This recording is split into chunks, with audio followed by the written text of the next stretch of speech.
করম পুজোয় মাতল জঙ্গলমহলবাসী। উল্লেখ্য, আজ সকাল থেকেই ভারী বৃষ্টি। আর এই বৃষ্টিকে উপেক্ষা করে বেলপাহাড়ির দুলকি গ্রামে এই করম পূজা অনুষ্ঠিত হলো। ভারী বৃষ্টির জন্য একাধিক জায়গায় করম নাচ সহ একাধিক অনুষ্ঠানও বাতিল করা হয়েছে বলে জানা গিয়েছে। উল্লেখ্য, এবছরই বিজ্ঞপ্তি জারি করে করম পুজোয় ছুটি ঘোষণা করে রাজ্য সরকার। কি এই করম পুজো জানাবো আপনাদের। মূলত ছোটনাগপুর অঞ্চল জুড়ে এই করম উৎসবের প্রচলন রয়েছে। কুর্মি, ভূমিজ, লোহার, বাউরি, বিরহর, হো, খেড়িয়া, সবর, কোড়া, মাহালি, হাড়ি, বাগদি, লোধা, সাঁওতাল, মুন্ডা প্রভৃতি সম্প্রদায়ের আরণ্যক ও কৃষিভিত্তিক উৎসব এই করম। প্রতি বছর ভাদ্র মাসের শুক্লা একাদশী তিথিতে করম পরব হয়ে থাকে। করম প্রধানত সৃষ্টির উৎসব, সৃজনের উৎসব। কর্ম থেকে করমের উৎপত্তি। ঝাড়খণ্ডের কিছু জায়গায় এই উৎসব কর্মা নামেও পরিচিত। আরো ভালো করে দেখলে বোঝা যায় এই পরবের মূল আচার যে জাওয়া পাতা, তার মধ্যেও লুকিয়ে আছে এই সৃজনশীলতার ইঙ্গিত। কিভাবে করম পূজা উৎসব পালন করা হয়? এই উৎসবে করম দেবতার উপাসনা করা হয়। করম পূজা উৎসব ভাদ্র মাসের শুক্ল একাদশী তিথিতে পালিত হয়। এর 7 দিন আগে মেয়েরা ভোরবেলায় শালের দাঁতন কাঠি ভেঙে নদী বা পুকুরে স্নান করে এবং বাঁশ ও ডাল দিয়ে বোনা ছোট টুপা ও ডালায় বালি দিয়ে ভর্তি করে। তারপর সেই ডালাগুলিকে গ্রামের প্রান্তে একটা জায়গায় রাখে এবং যাওয়া গান গাইতে গাইতে 3 পাক করে। এরপর তাতে তেল ও হলুদ দিয়ে মটর, মুগ, বুট, জুনার ও কুথির বীজ মাখানো হয়।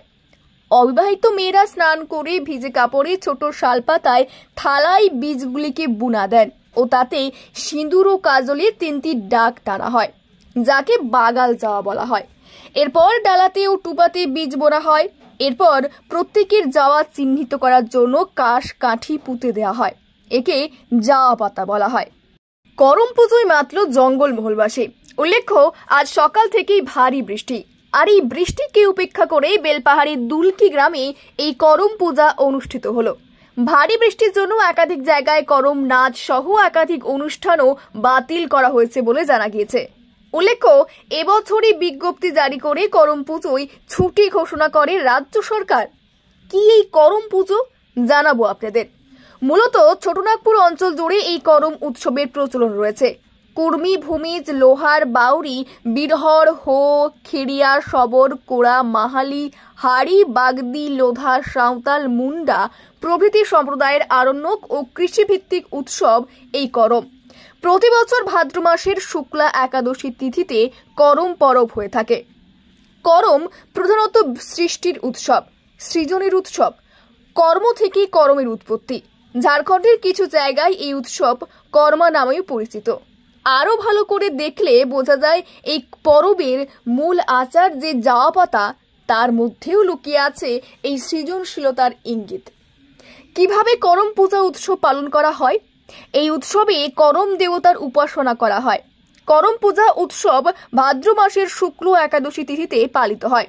এর 7 দিন আগে মেয়েরা ভোরবেলায় শালের দাঁতন কাঠি ভেঙে নদী বা পুকুরে স্নান করে এবং বাঁশ ও ডাল দিয়ে বোনা ছোট টুপা ও ডালায় বালি দিয়ে ভর্তি করে। তারপর সেই ডালাগুলিকে গ্রামের প্রান্তে একটা জায়গায় রাখে এবং যাওয়া গান গাইতে গাইতে 3 পাক করে। এরপর তাতে তেল ও হলুদ দিয়ে মটর, মুগ, বুট, জুনার ও কুথির বীজ মাখানো হয়।